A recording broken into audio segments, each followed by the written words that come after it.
You're listening to Building the Broncos with Nick Kendell and Carl Dumler, Broncos country's leading draft and scouting analysts. Get on over to milehighhuddle.com to sound off on all things Broncos.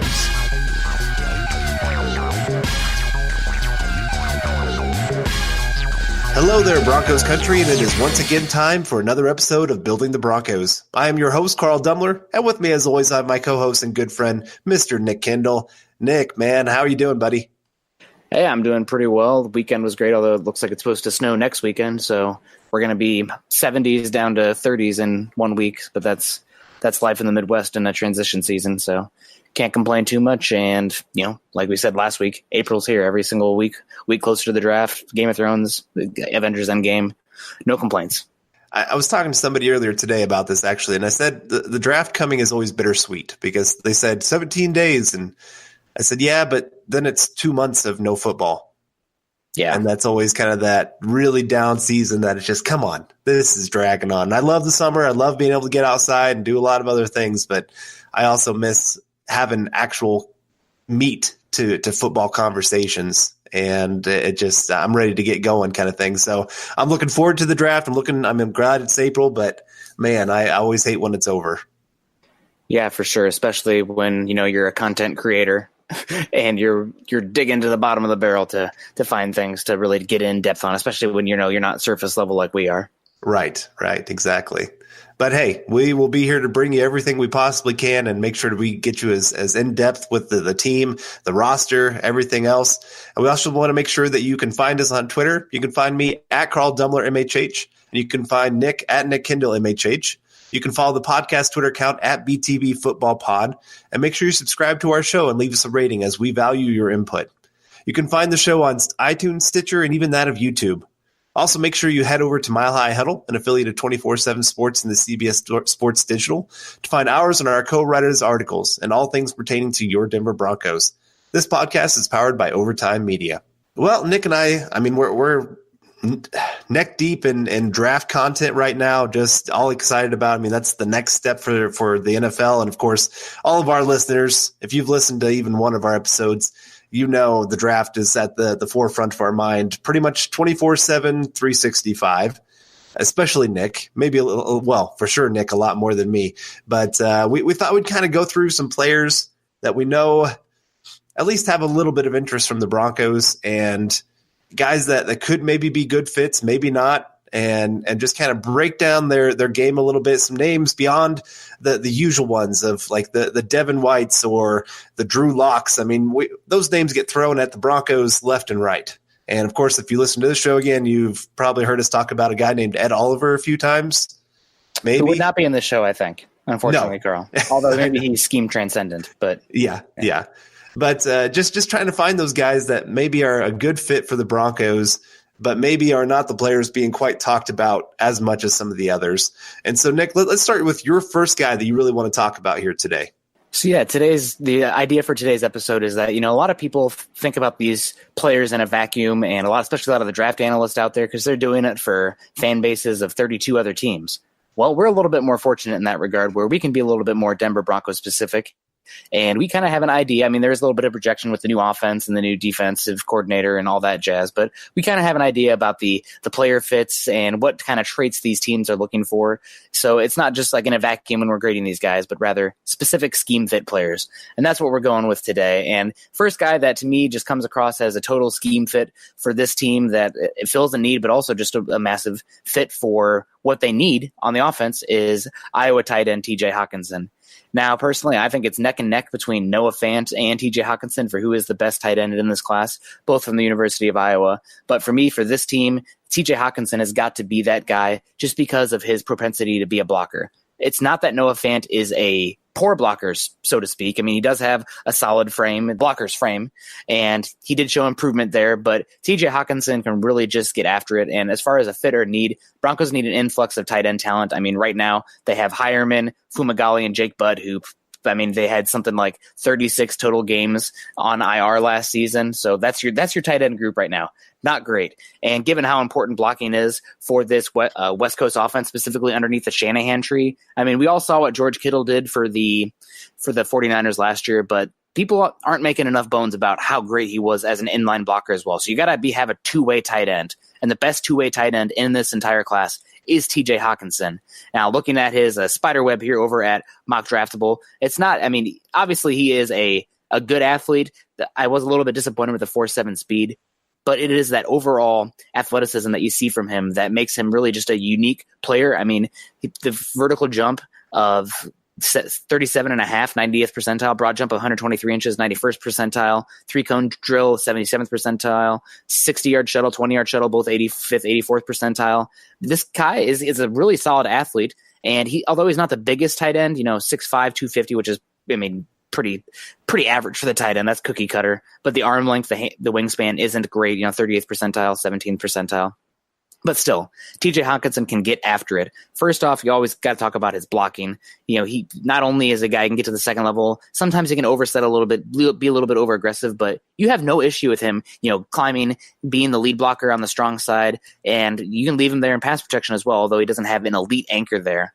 And I love his receiving ability too. Not the same athlete as Noah Fant is, but he can win to all levels. He's tough on third down, can come down with tough catches, can wind up, he can make plays up the seam given his soft hands and body control, and he can create separation because he is so fluid with his cuts and whatnot. And one thing that really separates me from him to Noah Fant as a receiver is that TJ Hockenson just is so natural as a ball carrier. Fant, you'll see him go away with speed. He'll pull away from safeties and linebackers just because he's so fast. But TJ Hockenson has a little bit of fluidity to him. I mean, he's got the truck stick, and he hurdles guys as well. I think he hurdled like 3 guys this past season. So really a guy that I like. And then also a culture guy. I mean, people talk about him being just an A-plus character player. He busted his lip, had to get stitches in the Iowa State game after calling in a great third down conversion. And he went out there, got stitches, and went back out to the next series. Didn't drop anything. So really just a solid player. Now some negatives about his game. Like I said, catch radius isn't elite. 4.7 speed isn't great. And I do worry that he's a little bit of a slender frame without a big catch radius. But other than that, I mean, the question, I guess the biggest thing comes down to how valuable is tight end at 10. That would be the biggest thing. I don't really love the value of tight end at 10. So he should go mid-first to pick 19, pick 25, maybe that area. Not the bottom of the first, but mid-late first. The Broncos, if they do trade back, I'd be very interested in him. But overall, I mean, not an amazing ceiling, but super high floor, and I think a guy that is going to be a solid player for years to come, and I think is just a great fit schematically for this team. Yeah, good choice. Like I said, he is just a perfect fit for what the Broncos need right now, and it's definitely a need. I don't think it's as big of a need as some people make it out to be, because there are a lot of mock drafts out there and a lot of people pounding the table for TJ Hockenson at pick 10. But I just, when I look at this tight end class, that's one thing I always look at is the position value, not only for their ability at first round, but also what do we have in the other rounds? Is there this humongous drop off? I mean, we're looking at some positions right now. Linebacker. We had a guy share with us earlier today about Ed. I shouldn't say his name because we talked too much about him, but Ed Oliver, if he played the linebacker position, he would maybe be the third or fourth best linebacker in this draft, even though he's not really played the position. And just kind of shows how much of a drop off after the Devons that there really is at the linebacker position. And where tight end, you got guys like Josh Oliver, the guy that I'm going to talk about here, Irv Smith, that you could get later in the draft that I think that there's a drop-off, but I still think you're getting a starter quality kind of player coming out of college. Don't sleep on Kahale Warren either from San Diego State. I feel like he's rising dramatically. I wouldn't be surprised if he's a top 60 pick. Right. I just mentioned a couple names. Yeah. But you're right. There's a lot of players that you can look at that tight end position and say, man, I like this guy. I like what he brings to the table. And you can be excited about him and not have to use a top 10 pick to get him. Yeah. I mean, that's the thing is if you're using a top 10 pick, you are expecting that guy to become a true all-pro or at least Pro Bowl kind of talent. And I'm not saying that Hockenson can't become that, but I just don't know quite the value that you see in that. I mean, there's very few tight ends that I would say are really worth that kind of pick. Travis Kelce would be a kind of guy because he is that just athletic freak on the field, big and guy. A good blocker. Right, and a good blocker, all those kind of things. But even there, he was second round pick, third round pick? There were some off the field issues with him as well that caused him to slip, from what I recall. Yeah. And I understand that. I mean, same with Gronk. He had injuries in college, which again showed up in the pros too. Yeah. And so that made him drop a lot there in college. But even there, you're still getting a lot of great talent in those second, third rounds when you're looking at the tight end position. And that seems to be where you find that sweet spot of guys that can come in and be huge contributors. So I just don't think you have to take one at 10 to find that top tier talent, where like other positions where it seems after the first round, there's just this huge drop off that maybe you find a lucky one or two every once in a while that can be a great talent. But, I always think of pass rushers. You can find a few in those later rounds, but most of the top guys really do go in those top 20 picks. Yeah, that's very true. Unless you have a chance like Justin Houston, he had a really good peak there for a little bit. He was a third round pick, I believe, in the same draft as Von Miller. And his big thing, I think he had a drug issue or came up in Georgia, not a quote unquote issue for the NFL standards, I guess. But I believe marijuana was a thing with him, and he fell to the third round, but first round talent. So first round, typically, that's why you're using those premium positions on premium picks on premium positions: quarterback, offensive tackle, edge rusher, and interior pass rusher these days. But yeah, I agree. I mean, TJ Hockenson, it's just definitely because I love him as a player character. Love watching him at University of Iowa these past couple seasons. But I have a hard time getting behind the value at 10 overall. If they trade back to 15, 20, and he's there, sign me up. I am all about it. Perfect fit guy and you're playing with house money at that point. At 10 overall, even though he is a perfect fit for what this team needs schematically, and they could really use a tight end of his skill set, period. I just can't get behind it at 10 without feeling a little bit let down. Right. Understandable. Yeah. All right. Well, we'll go with my first guy then here, and that is Jerry Tillery, a defensive lineman from Notre Dame. And I put him here in big part because we had somebody in our on Twitter that had asked this question of why is Tillery not really up there with some of those other guys when you watch him on tape. And shout out to NBot. Right, exactly.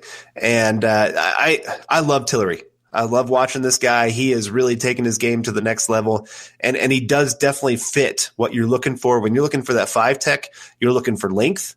You're looking for a guy that has a good first step. You're looking for a guy that has the ability to anchor at times if you need him to. He can shoot the gap if you need him to. And Tillery can do all those things. But I guess the question then becomes the need side of it. Is this really that big of a need where the Broncos, we've talked about it with your boy Quinnen Williams and Oliver, Wilkins. There's some other names here that we've mentioned for the Broncos in the defensive line. And I do think it is a need. Now, it's not exactly the most immediate need on the team, but when you have 3 defensive starters on the defensive line that could all be gone next year, I don't think that's going to happen. I think at least one of them will be re-signed. But that still means you have maybe 2 others, or at least one other, that's not going to be signed. And so it's not the most immediate need, but it is a need. And I would add in, anytime you're talking about the big boys up front, especially the defensive line, you have a lot of guys that are rotating in and out. And so he would get plenty of playing time with the team this year and be a starter next year at the very least. But he is a very good fit. Like I said, he's tall. He's got 6'6", 34-inch arms. He can hold up in the run. He can play 5 tech. He can be a 3 tech. He can do a lot of those kind of things. Like I said, he has a pretty good first step. Not elite. He's not Quinnen Williams kind of fast, I would say, in that first step. He doesn't quite have the power of Quinnen Williams, but he's that next tier below. And when he is really on his game, when he can win his battles with both a pass rush plan, using his hands, using his first step, this is a guy that can really make a lot of plays, especially in the backfield. Not many people can handle him one-on-one. He's a great tackler. And one thing I really love about this kid is that he's shown major growth throughout his time in college. A couple years ago, you would look at this guy and say, yeah, he's athletic. Yeah, he's pretty good, but he's not very consistent. He's not very engaged in the game as much as he would like. He's not very just seems like there's some problems there. One thing I did hear is that he had some maturity actions in the past. There was one game, I can't remember which game it was, but he stepped on a guy's head, and then later in the game stepped on some guy's arm. And there's just some of that. I always think of Sue. Yeah. And you kind of go, man, you hate to have that guy on your team. Because when you start looking at those character concerns, are they more of a me first player or are they a team first player? Because getting those stupid penalties for things like that just destroys a team. I remember, was it Malik Jackson that would always do that to the Broncos? Malik Jackson would always get a personal foul, it seemed, at the worst time. Yep. And so I loved Malik Jackson, but there were still those moments that you're like, dude, come on. You just maybe cost us the game because I had to be a stupid, I'm a macho man, you don't do that to me kind of guy. It just bothers me. But he didn't have those problems this year. So is that because he matured? I think there is some of that, but there would be those questions that I'd have to ask him on some of that of why he's doing that. Some other negatives, like I said, there is still some consistency issues. When I looked at guys like Quinnen Williams, Ed Oliver, there weren't many games where I'd sit there and say, this guy disappeared. There's games where Jerry Tillery, I'm sitting there saying, did you even play? There's drives, at least, that you're sitting there saying, man, I didn't see the effort that I saw in some other drives. He can play too high because he is that 6'6", and he can lose that leverage battle, and sometimes it'll take him out of the run game. I wish he would use his hands a little bit more. He kind of relies on his athleticism way too much. But again, he's a very, very good player. I think some of his best days could really be ahead of him. And it wouldn't shock me if he ends up being one of the top 2 or 3 defensive linemen from this draft. And I mean, he deserves tons of praise. And like I said, he is a great fit for the Broncos. Now, where he goes in this draft, I mean, the question last week was, why is he not being considered at pick 10? If he was taken at 10, I'd say Broncos got a good player, but I'd be a little disappointed for sure. If they trade back, then I'm sitting there saying Jerry Tillery is a great pick. Like you had said with Hockenson, you're playing with house money at that point. And so getting a talent like Tillery to add to that defensive line, man, that's great value for the Broncos. So if they can get into that mid to late first round area, I would say jump on this guy. I really do think that he is a great talent and has shown flashes of being a real big-time playmaker in both the run and pass game. But at 10, I'm just not a big fan. Yeah, 10 feels like a little bit of a reach on him, especially in a class like this. I feel like he's the happy medium. You know, Christian Wilkins, I don't think has the upside of Tillery. You know, the guy's been highly productive multiple years, multi-time champion, you know, played on a team, knows what's expected, by all accounts, a huge character guy. And then on the other end of the spectrum is Rashawn Gary, who, you know, really highly recruited coming out, all tools, athletic tester, but never really lived up to the hype. So the happy medium between those two, Jerry Tillery, you know, kind of a little bit of both there. But at 10 overall, I feel like that is a little bit of a reach. I do like the length he plays with. I think that his pass rushing ability, I think the best football could be in front of him. There are some questions about how much he loves football. You know, like, is he a guy who lives and breathes football, which, again, you know, we talk about on here, is that might not be as dumb for quarterback. Maybe for defensive line, a little bit dumb. You know, some guys want to have some stuff outside of football. I get it, but that can be a turnoff by some teams. So that's something to note. But I really do like his fit for this Broncos team up front. And if he's there, you know, back end of the first round, I would have no issue with them trading up to get him as long as they didn't have to give up a 2020 first, because he just seems like a great fit. And if they missed out on defensive line early on, I think Tillery offers a perfect 3-5 technique type that this team really needs going forward, because all of the guys are going to be hitting free agency next year. So that was one that I thought about as well, with Jerry Tillery there. But I figured, you know, you had mentioned him before, so I wanted to leave a little bit of topics for you, some guys for you to talk about. I really appreciate that. Yeah, no problem. But Tillery is definitely a good one. And I think out of the first round defensive linemen, outside of Quinnen Williams, I think Tillery is probably the best quote unquote fit. Now, obviously in the first round, with how the talent games goes, you gotta, like, if you got a guy like Ed Oliver, you know, you kind of adapt your scheme to highlight some of those guys. But Tillery, you know, if the Broncos trade back 15, 25 and he's there, I'm about it. Moving on now, this is my second guy that I haven't really had a chance to speak about so much yet, but a guy that I've been pretty high about. You know, if you recall, he was my number one player coming out of the Senior Bowl, the MVP, my MVP of the Senior Bowl, and that is Deebo Samuel, wide receiver from South Carolina. And he tested solid at the combine, but not really, you know, he's not an elite tester. I believe it's Math Bomb 1 is the count. He does a lot of the combine stuff, pro day numbers, and he takes in it's kind of his own version of Spark. So it takes in the size of the guy as well. But Deebo Samuel, he had a solid combine overall. But the thing that really stands out for me with him is that his build is almost like a running back. He's 5'11", almost 6 foot, and 215 pounds. So that is a thick dude. And he also has some big hands as well, 10-inch hands, 86 percentile for wide receivers. But then he comes out and tests pretty solidly, 40-yard dash of 4.4 in 8 seconds, which, for a Z hybrid slot, or a Z slot hybrid, you got to love that. Vertical jump of 39 inches, broad jump of 102, that 20-yard shuttle of 4.14 seconds. And then he put on a show at the Senior Bowl. In the practices, the quarterbacks for that South team were not super consistent in the games especially, but in practice, he got a chance to show out, especially when Jarrett Stidham was throwing him the football. Did very well there, but really like his game. Talk about his fit, why I'm selecting him. What is his fit for this team / need? Broncos have their X of the future. They have Cortland Sutton. I feel pretty confident in saying Cortland Sutton is that going to be that boundary receiver, the classic X, goes up and gets it, can beat press. But Deebo Samuel, they really need a guy who can come in and replace Emmanuel Sanders. Now, Deebo Samuel isn't a one-for-one replacement for Emmanuel Sanders, but I think Deebo Samuel can be a very good Z in this league. You have Deshaun Hamilton there. He has some upside, but I don't think he has the explosiveness or the big playability that Samuel brings. So I really like him. And talking again, the West Coast offense, specifically the Kyle Shanahan West Coast offense, they really like to scheme some guys open quickly that can do some yak stuff afterwards. We saw last year they did that with George Kittle. He can do it with tight ends, but also he can do it with the slot and the Z as well. And that is where Deebo Samuel, to me, is just such a special player. So getting into his scouting reports now.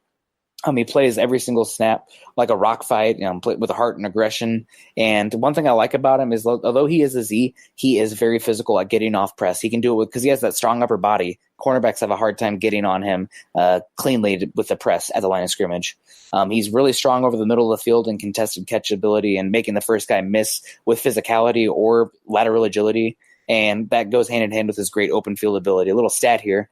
This last season, he had 62 catches because the quarterback play at South Carolina was not great. Jake Bentley, up and down season. But of those 62 catches that he had, he broke 21 tackles. Really good. Also like the way he plucks the ball out of the air, and he's a solid runner with he can vary his stride length and make some lateral agility. Some negatives, he doesn't always play with that same aggressiveness as a blocker. It's something he said about himself. He needs to be a better blocker. And he doesn't have a huge catch radius, although he is tough there. And I haven't really seen him high point the ball at the highest point. That's more the Cortland Sutton game. So it does compliment him there in that regard. And he also, some other issues, not so much playing on the field, but two things that always matter when you're talking about players in the draft. He is going to be an older player. It's going to be 23 years old, which at a skill position, that is a concern. And he already has had a couple number of injuries, not too many injuries, but he's had some injuries that have cost him some playing time. And that's worth noting. So right now, I think he probably is a mid to late round 2 guy.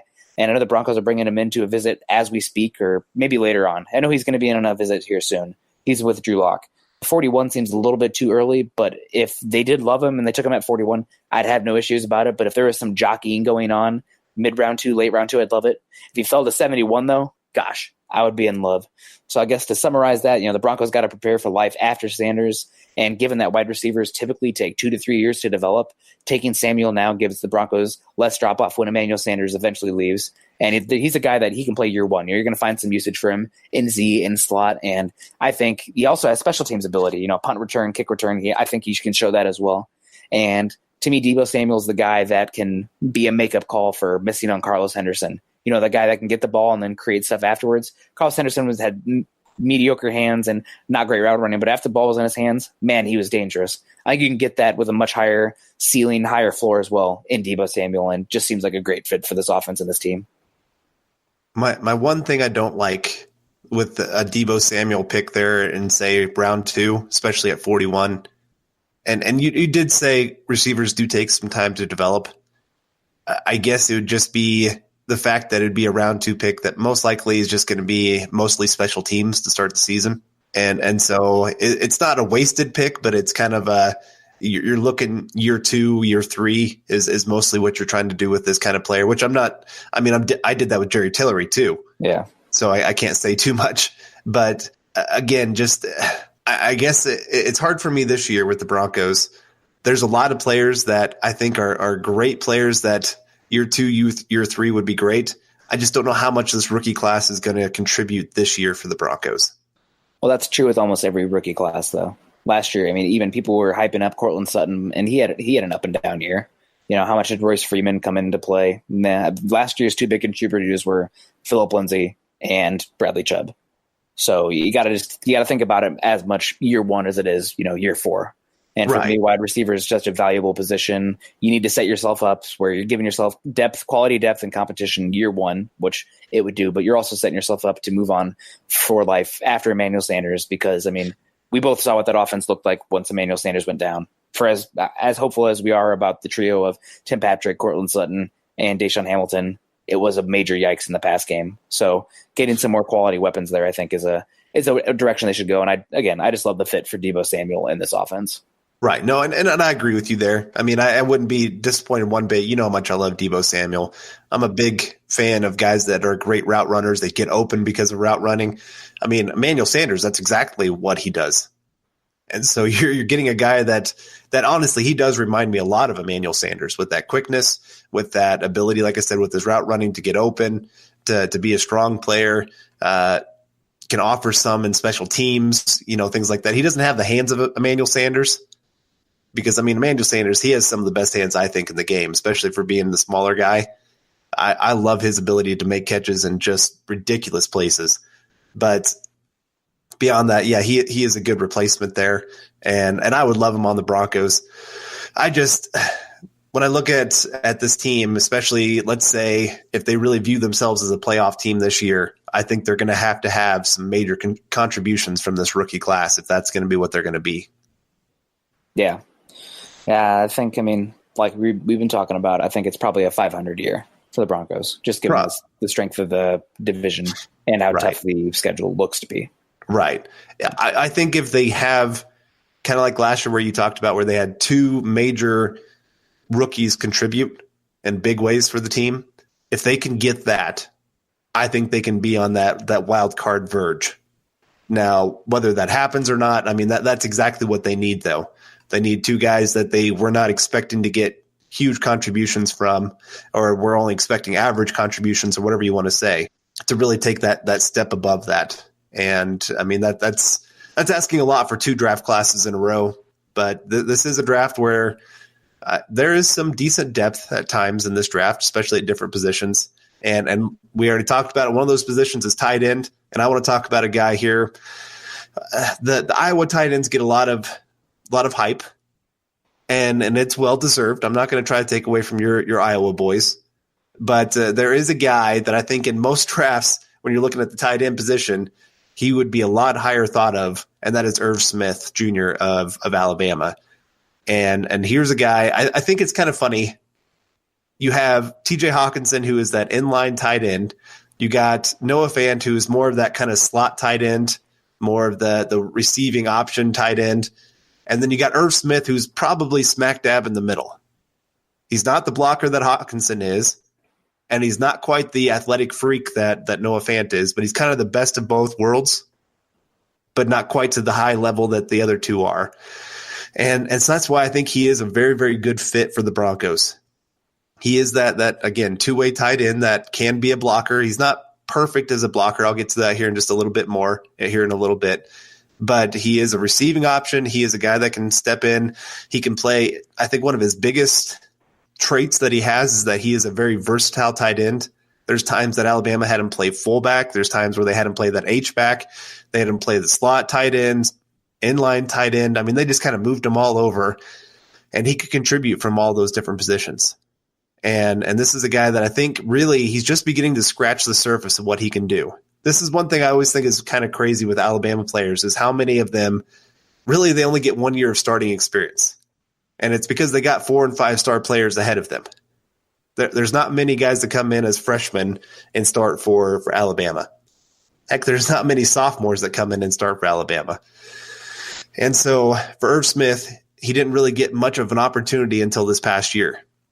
And that was partly because of your boy, your favorite tight end that I think you've probably scouted. Wouldn't you agree?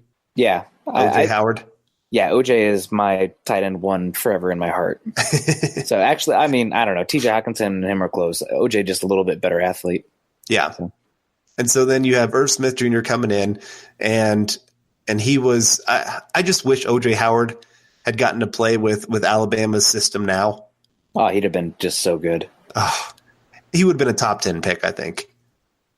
Maybe. I mean, to the tight end, we'll really find out about tight end this year. That's true. That is true. But I mean, you look at his athleticism, and then you pair that with an actual quarterback that can throw the football, where they weren't just a complete running team every single down like they've been in the past. And because, I mean, you see those games. That was part of it with OJ Howard. What was he going to be? Is he going to be the guy that had the 200 yards receiving in a game, or is he going to be the guy that pretty much stays back and blocks the entire game? And so there was just you were having to really, I guess, look to the future and see what this guy could be. Now, Irv Smith, he had a great opportunity this year as a receiver and showed well of just being able to pretty much run every route. I mean, he's not a great route runner, I would say at this point. He's a little slow-footed coming out of his breaks. He's not the crispest when it comes to running his routes. He's not always the greatest when catching in traffic, those kind of things. And I do wonder a little bit if some of his numbers are a little bit inflated because there's so much talent around him. I mean, there's so many plays where he is just absolutely wide open because the receivers and the running backs and the quarterback ability. I mean, who do you stop? You stop one guy and you got three others for Alabama that can go out there and destroy a game, right? Yeah, I mean, they have a bunch of freshmen too who are coming in. So Nick Saban's finally embracing the pass game. When you have a quarterback like that, though, you can. Right. This is a rarity for them where they usually don't go out there and have a quarterback like this. But again, I mean, so is some of that for Irv Smith that it just opened up the game for him? What happens if he has to become the true one of the main targets? Can he still contribute at the level that he did? I think he's going to be a big contributor. I don't think he doesn't have the ceiling that a Noah Fant or a TJ Hockenson have. He's in that next tier down. But I do think this is a guy, if the Broncos added him in that early second-round pick, I think they'd be very happy with it because, again, he is that two-way player. He is a guy that I think, again, is just scratching the surface in his ability. One thing I do love that doesn't get talked about too much, his dad was a tight end in the NFL. And so he has that experience of knowing what the NFL looks like. He knows what's going to be expected of him, all those kind of things. And so I think this is a guy that I think is, if you get a good coach around him, could really become something in the NFL. My biggest issue with him is that he is just so small. You know, like he not only did he not test great at the combine, I mean, he had a good 40-yard dash. Everything else was around the 20th percentile, solid 20-yard shuttle as well, but 6'2.5", 242 pounds with wingspan, both and arm length, both in the 5th percentile. That just makes you got to be my thing with football. I mean, maybe it's a little bit too basic here. You want to get good football players, and you don't want to let the athleticism or the size get too much in the way. But you want to be either big or fast. If you're both great. If you're neither, yikes. And that's right now is where it kind of looks like they're at. You know, so with that size and not testing amazing as an athlete, I'm just a little bit concerned with them. Do you have any concerns there, or am I just way off my rocker? Okay. No, you're not way off. I mean, again, that's why I wonder a little bit if his numbers are more inflated because of the talent around him, not so much because he was just that absolute great of an athlete. And but again, when we're looking at the tight end position, I do think that he offers some high ceiling ability coming into the NFL. I think he's a guy that can really spread the field. I think he can run a lot of the different routes. I just want to see what happens when he gets with good coaching because he is so raw in what he brings to the field. There's so many things where I'm sitting there saying you're not consistent in what you're doing. One play, you run a great route. The next route, you try to do the same thing, but you round it off. I mean, there's just some things that he does that I'm sitting there saying, man, you need to fix that because your game has to go to that next level because, yes, you're right. He doesn't have that 6'5" size where you're sitting there saying there's no way a cornerback could cover him. Well, there's 6'2" cornerbacks in the NFL that have longer arms than what he does. So they can match up with him in man-to-man coverage kind of thing. Yeah. And so there's some of that. You're going to have 6'2" safeties, linebackers, all those kind of things that are going to be covering him. And so he needs to have that next ability to take his game to a whole new level. And I don't know if he'll ever quite get there. And so, again, that's why he is in that next tier below those other tight ends. And if he's there in the second round, I'll be happy the Broncos took him. But if they pass on him and decide that there's another tight end out there that's a better fit, you already talked about a couple of the different guys, mentioned some different names that I think the Broncos would be very smart to target in those mid-rounds that I think could probably contribute just maybe as much as him. But again, I do think he is a very good fit for the Broncos. I think, again, he's a guy that could be a contributor day one in the NFL. And it'll be interesting this draft to see how much Elway's hate of Alabama players holds up. I mean, we already have Kareem Jackson and Cyrus Kouandjio. That's true, but he didn't draft him. That's true. I just think it maybe is a little bit overblown. Yeah, I guess here's my thought on that is he's at least seen them play in the NFL. Yeah. So he knows what they bring to the table, where I just think – I think Elway has in his head Alabama players are overrated because there's so much talent around them.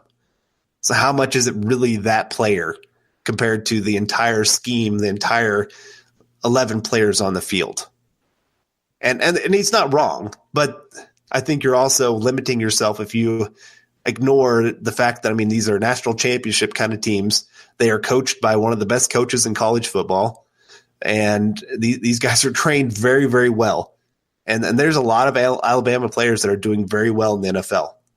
So yeah. I hope that doesn't get in the way of being able to see a good player. I think Irv Smith is a good, not great player. Yeah, I can't disagree. I think that 41 is just too rich for him after a mediocre combine. Now, if he's there round 3, sign me up. But I think, just a little bit limited in that regard. All right, well, we still got a bit to get to, but first we're going to take a quick break. This is the Overtime Podcast Network.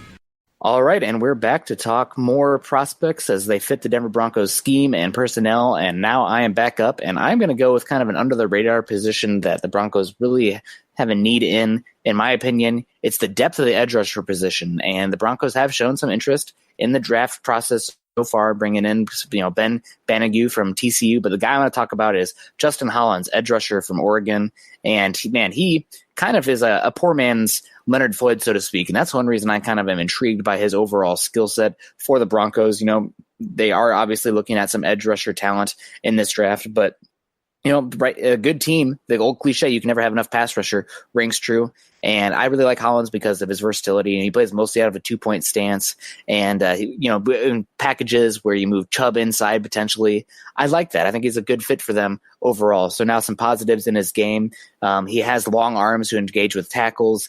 He has shown some great burst and ability to close on quarterbacks and running backs alike. And I really like the versatility he plays with in both man and zone coverage.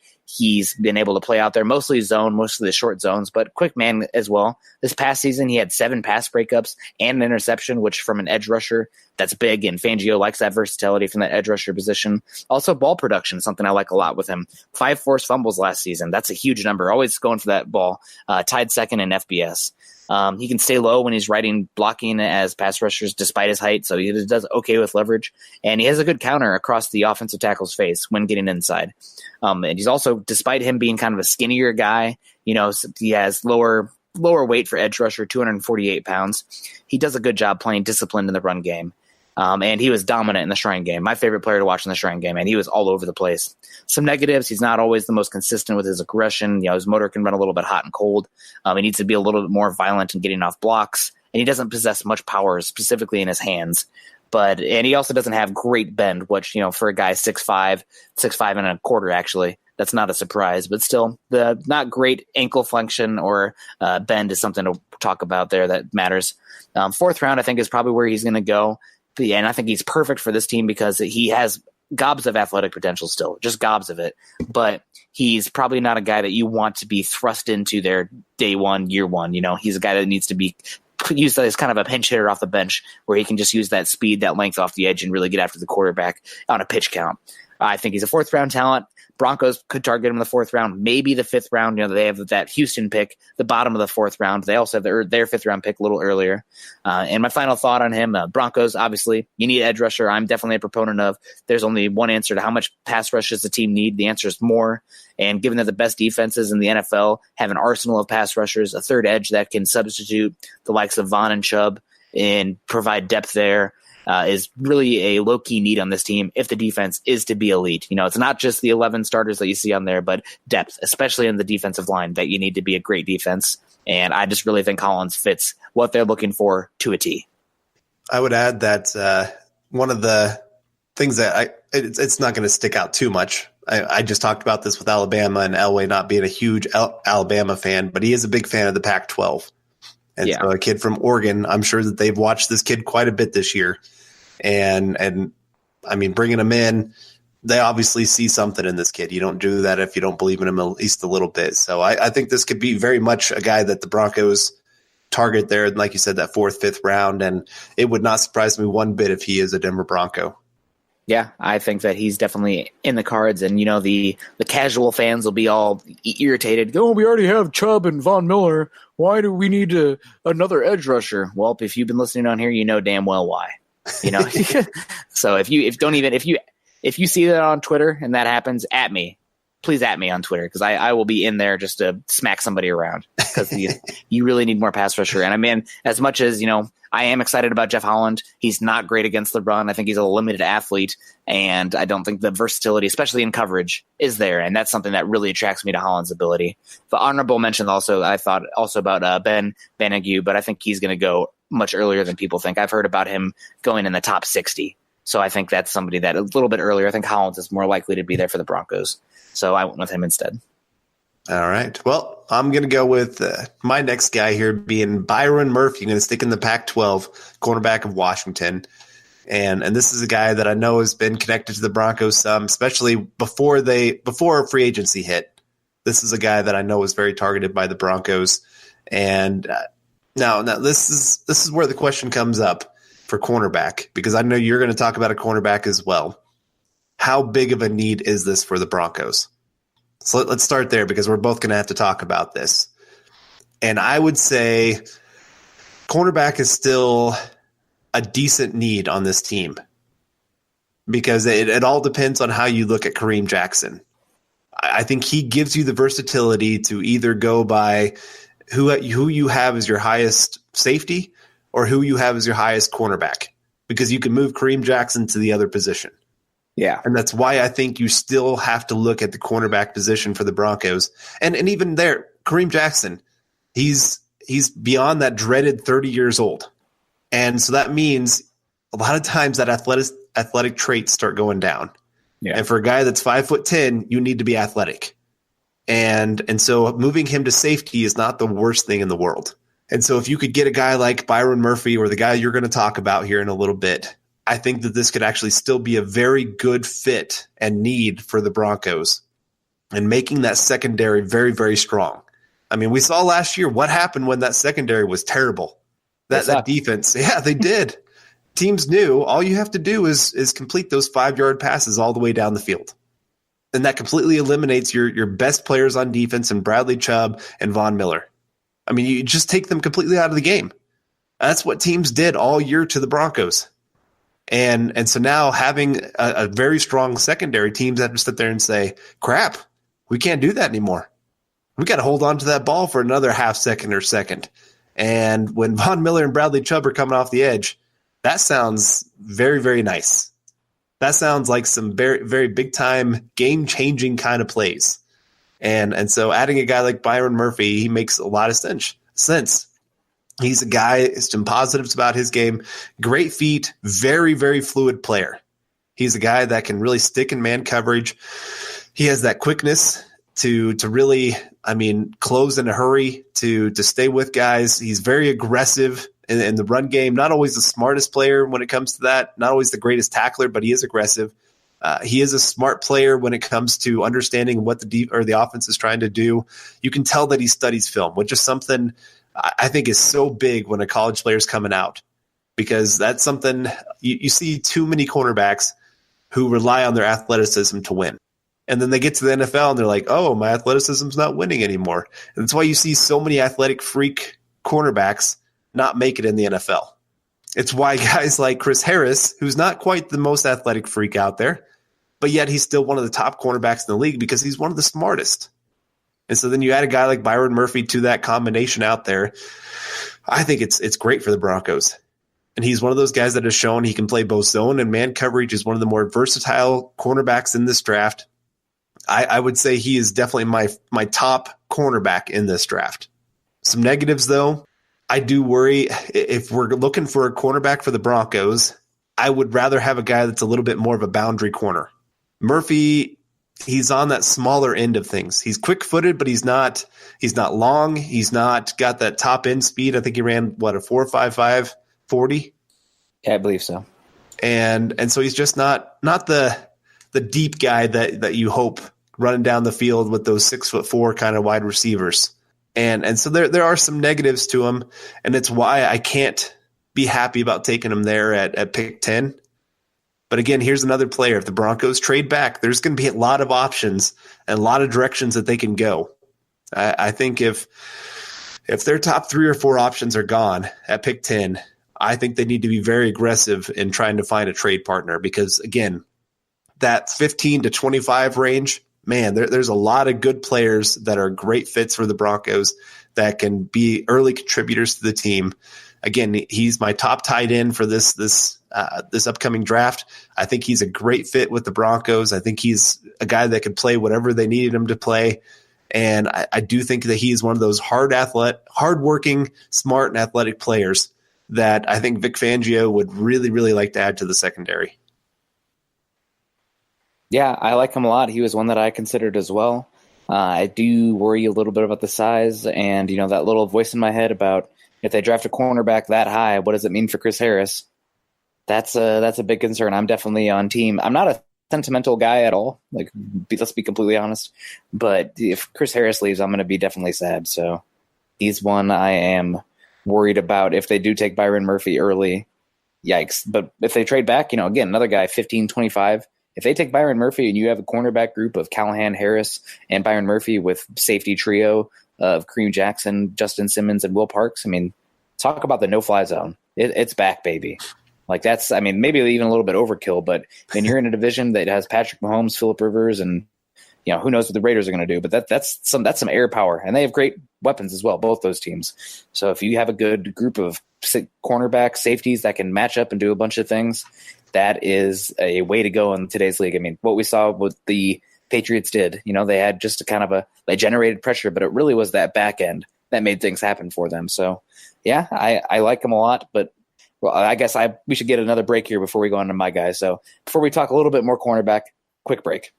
This is the Overtime Podcast Network. All right, and we're back, and my guy is a perfect fit for this team, a guy that is, I don't think he's as highly rated on almost anybody's boards as Byron Murphy, but a lot of people had him as cornerback 1 coming into the season are definitely high, and that is DeAndre Baker, cornerback from Georgia, and he is one that has not had a great process, so to speak. He did not test great at the combine, and there have been some questions about his work ethic, attitude, and leadership, although I do have some insight on that, but we'll get into that. But again, the cornerback potential fits and needs. Chris Harris Jr.'s future is up in the air. This gives the Broncos some leverage while also giving them another talented player. And the Broncos also seem like they're trending towards using Kareem Jackson more as a Malcolm Jenkins type of safety, where he's more of a matchup safety. Play that back cover too, but it'll come up and match up as well. Bryce Callahan's more of that pure slot, and Isaac Adams still an unknown. So what do the Broncos need? They need a boundary corner with some length, some aggressiveness on the outside, and that is DeAndre Baker. He's not the tallest guy, so to speak. Only 5'11", 193 pounds. So that's right around the 50th percentile both ways. But his length is really good for his size, 32-inch arm length. He's almost hitting that offensive tackle cutoff mark there with that, and solid overall. Didn't test great overall at the combine, but you see that on tape. I'm not as worried about that. At top 10, not a top 10 player. But if you're talking back into round 1, top of round 2, I'm all about that. And I think he's a perfect fit for a cover 2 defense. Getting into some of the positives and negatives here, he allowed just 10 first downs and 0 touchdowns this past season while accounting for 5 interceptions in 2017 So he had a solid statistical year, past 2 seasons at Georgia. He's very physical at the line of scrimmage and makes his presence felt. He will carry wide receivers well throughout the route as well, which is something I like, but especially at the line of scrimmage, very physical, loves to be in the guy's face, loves to get on his hip and kind of just control at that point of attack, which Broncos like. I mean, you want some physicality. They're not playing that press man as much anymore, but they still want some physicality on that outside. And I think Baker brings that a lot. I really like his instincts and ball skills. Not only is he good at, intercepting the ball, but he's really good and aggressive at the catch point as well, which is something you love to see. He's playing at that hip pocket of guys. And he also is really good. He likes to bait quarterbacks into bad plays as well. He's a guy that likes to have his eyes on the quarterback and kind of feels where that wide receiver is. Sometimes it's a little bit aggressive, if you're playing the quarterback instead of the wide receiver. But hey, that's perfect for his zone defense. He's balancing his back pedal. And just one thing I really like about him is just competitive toughness. I mean, he oozes that confidence. He's the guy, if you ask him who's the best player out there, he's going to get irritated that you even ask because it's him. Like, it's a dumb question to even ask. And he's aggressive, tackling, playing the ball, playing the receiver, every single place. He's out there competing. And I think he's a perfect fit for the cover 2. Now, why is he a perfect fit for the cover 2 instead of other defenses? Well, that's because of some of his negatives. He's not an elite athlete by any means, and his deep speed is the main concern. So cover 2, if you're playing more of those shallow zones, playing in the flats, rather than a cover 3 or more of a man defense where you're carrying potentially good athletes deep, that's not his game. So the deep speed is a concern, hence why I think he's a great fit for more of a cover 2 defense. And also, he sometimes is a little bit too handsy. At the line of scrimmage within that 10 yards, that's not an issue, but when he's carrying guys vertically down the field, that I think will become more of an issue in the NFL. He doesn't have elite length and he's not super strong, but I think he's good enough in both areas that it's not really a big issue. My biggest issue, though, with his overall play is that sometimes he has a little bit of hip tightness. Byron Murphy, you talked about him. That dude is like water, so fluid, just such an easy mover. Baker's a little bit stiffer than he is, especially when he has to flip his hips. He can give a little separation there. He uses his physicality to make up for that at times, which that's a little bit of a red flag. But hey, there's a reason we're not talking about him as a top 10 player despite his overall accolades and play and tape at Georgia. Now, the big thing I want to talk about here is actually another thing I want to hit on here, not elite twitch or click and close ability. That's something also that Byron Murphy has on him. And he does need a little bit more work in his zone ability to pass off coverages. That's something I noticed as well when watching him. He's played more of a man coverage going on, and I think he does have the skills to be a very good cover 2 player, but he's not the most comfortable right now passing off players from zone to zone or taking on a player from a different player's zone. So kind of that's something that he'll need to work on coming into the league. Biggest concern for me is there have been some reports of poor practice habits, work ethic, and coachability, but I do have some inside information on this via Benjamin Albright. Broncos have talked to Mel Tucker, who's now the head coach of the Colorado Buffalo, the University of Colorado football team, and he was the former defensive coordinator and defensive back coach at Georgia, and apparently Mel Tucker signed off and gave the thumbs up on DeAndre Baker to the Broncos front office. So that's definitely a big key for me. So given everything, I think he's probably more of a late round 1, early round 2 player. And if he's there at pick 41, I know the Broncos probably looking more to go wide receiver or interior offensive line there. But given how good of a fit DeAndre Baker is, I think for this defense, bringing physicality and some boundary presence to this and some youth to the cornerback position, I think it's something they would have to look into. So Broncos, they look talented at the secondary, but it could be something I could see them even going further into given how deep the AFC West is in passing talent, both quarterbacks and receivers. And I think Baker, he was a guy that a lot of people were talking about, hey, he's in play for the Broncos at 10 before free agency started, before the combine as well. Didn't have a great combine. Broncos hit free agency pretty hard hit cornerbacks, defensive backs pretty hard in free agency. But if he falls to 41, I think that they might not be able to help themselves and go with him just because he is that good of a fit for them. It's hard to disagree with that. Again, you make that secondary elite, and you have those pass rushers up top or down below, front. I guess. Yeah, in the front. There you go. I mean, it makes that defense very, very deadly. It allows you to maybe cover up a little bit, not having that elite linebacker where you can move some of those safeties around and have them do some of that coverage area. It just gives you a lot of options of what you can do on this defense. And I mean, we've seen with Vic Fangio, he loves those guys that are versatile, that you can move around, that you can really play matchup football and just kind of decide who's going to be good in what kind of situation. And something I've always loved about Vic Fangio defenses is the fact that they are big-time turnover machines. And so you get some guys like this who have shown in the past they can force a lot of turnovers, that they can be ready to make a big play for your team, that they play with their eyes on the quarterback, where they're going, when they're going to throw it, all those kind of things.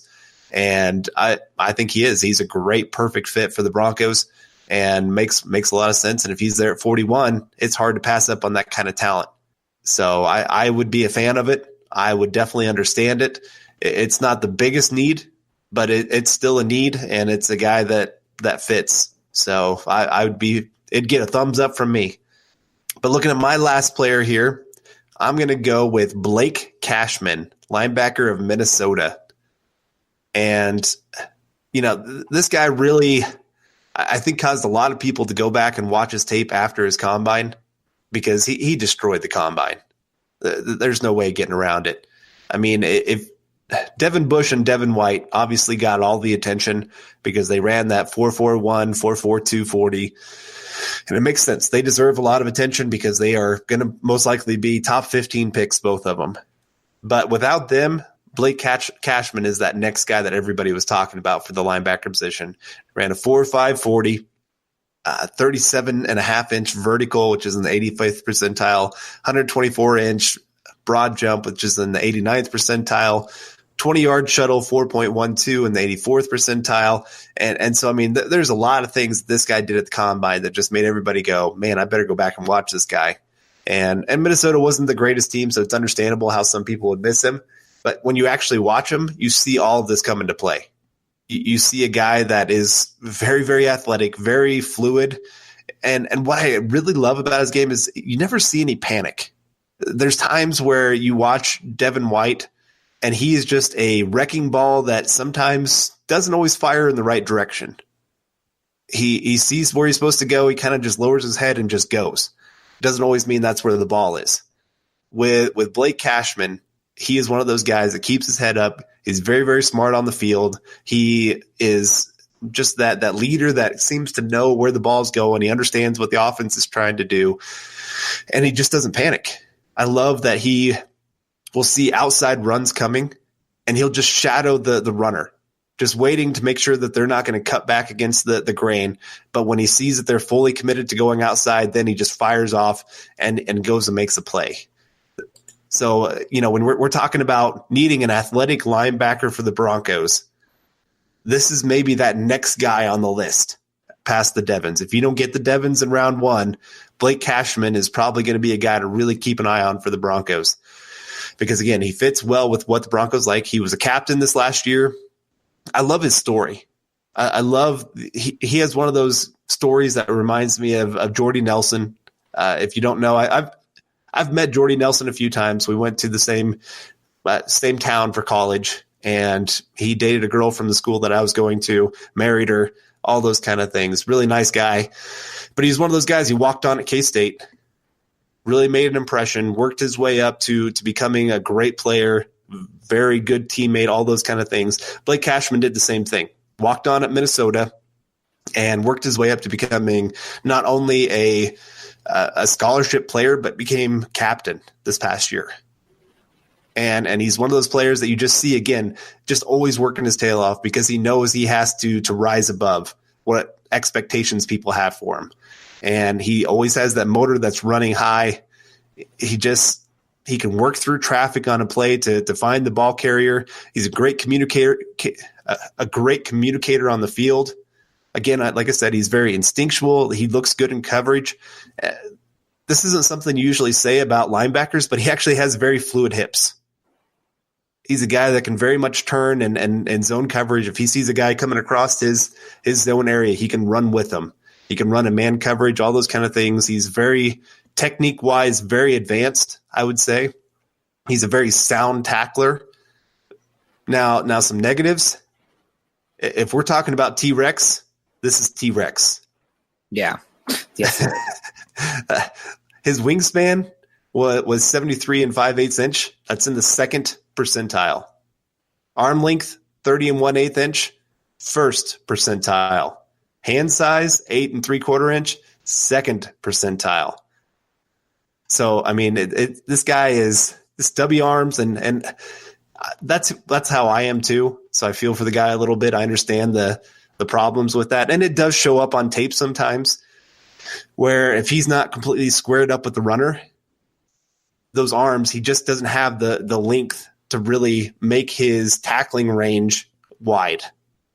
Now he's usually very good at he's very good at squaring up for a tackle, but those few times that he doesn't, usually the runner will escape him. So that's something definitely to keep an eye on. Pass rush wise, he doesn't really have that power that you're looking for. I watched him on a few plays where he tried to pass rush, and he didn't even move the offensive lineman. I mean, you think about, and he, like I said, he has those short arms, but he only did 18 reps on the bench. Not great. No, not really. And it shows on tape. Like I said, he's just not the strongest guy. If a lineman gets their hands on him, he's done for. But that doesn't happen very often. Like I said, he's a very fluid player. He knows how to get through small spaces. He knows how to time up his going after the ball carrier, all those kind of things. But at the NFL level, you do worry a little bit about that strength and length really showing up in his game.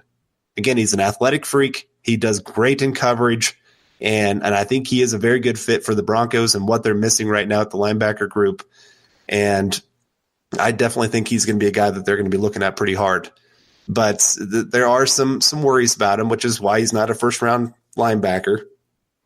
But I think he can go anywhere from that mid-second to third-round area. My guess is probably Broncos look at him in the third round. Now, maybe after his combine, teams are really going to start thinking about him in that second round, especially with how weak this linebacker group is. But I would say, I mean, watching him, he is my third favorite linebacker in this draft. My biggest concern is the medicals. There's a lot of talk that maybe his shoulder is a concern. That is true. Sorry, I forgot that negative. Yeah, that might push him to day 3, I've heard. Maybe. I mean, okay. It's lion season, but that shoulder caused him to miss some time, and there's some worries about that. Okay, well, if that's the case, then he's a guy I'm willing to take a risk on. Yeah. Because, again, he is that really good fit, I think, of that athletic linebacker that you're looking for. He's smart. He works hard. He's going to be, I think, a coach's favorite player on the field if those injuries don't show up and if the arms are not as big of a concern as they are. If the shoulder's fine, honestly, I mean, I know this is kind of me making that unpopular opinion out there, I guess. I wouldn't mind him in the second round. That's way too early for me. That's way too. I just think the way this draft class is, you got the Devons, massive drop off, and then the value comes again day 3. That's what I would be looking to do. If you miss out on one of those early linebackers, I'm not taking one till day 3. I understand that. Like I said, I just like him because I love the story. I love the hard work that I know he's going to put in. That's why I think he has a very high floor coming into the NFL, barring injuries, of course. But I think because of that hard work, that mentality that he has of always working for everything that he gets, I just think he has a very high floor to be a good to great starter in the NFL. Yeah, I could see it. I do like him. I think that maybe he's a little bit becoming overrated after the combine, and people are looking for those linebackers to latch onto because after the Devons, it's pretty freaking horrible. But yeah, if they took him round 3, I'd have no issues with it. Round 2, given I've started working on my big board, I think there'd be guys that I'd much rather have at 41. There's other guys I have definitely rated higher than him for that second round pick. But if they took him, I guess I'm one of those people that would understand. Yeah. Just because it is such a need on the team, and because I do think he could come in day 1 and be a very high contributor to the team because he has that high athletic or that high IQ for the football field. Yeah, for sure. I hear you on Cashman, but like always, we're running a little bit long, so that's going to wrap up today's episode of Building the Broncos, powered by Overtime Media. You can find Carl on Twitter at Carl Dumler MHH and myself at Nick Kendell MHH. Also, make sure you head on over to Mile High Huddle, an affiliate of 24/7 Sports and CBS Sports Digital, to find more content covering the Denver Broncos. Head on over to iTunes and leave us a 5-star rating and comment, as your support can help us continue to bring you our Denver Bronco deep dives. You can follow the Building the Broncos podcast and all our other great audio content by subscribing to the Huddle Up podcast wherever you listen to your podcast. You can follow us on Twitter at Mile High Huddle and at BTB Football Pod. For Carl, I'm Nick, wrapping up another episode of the Building the Broncos podcast. We hope you enjoyed it, and we will see you soon. Go Broncos. You've been listening to Building the Broncos. Join Broncos Country's deep divers at milehighhuddle.com to keep the conversation going.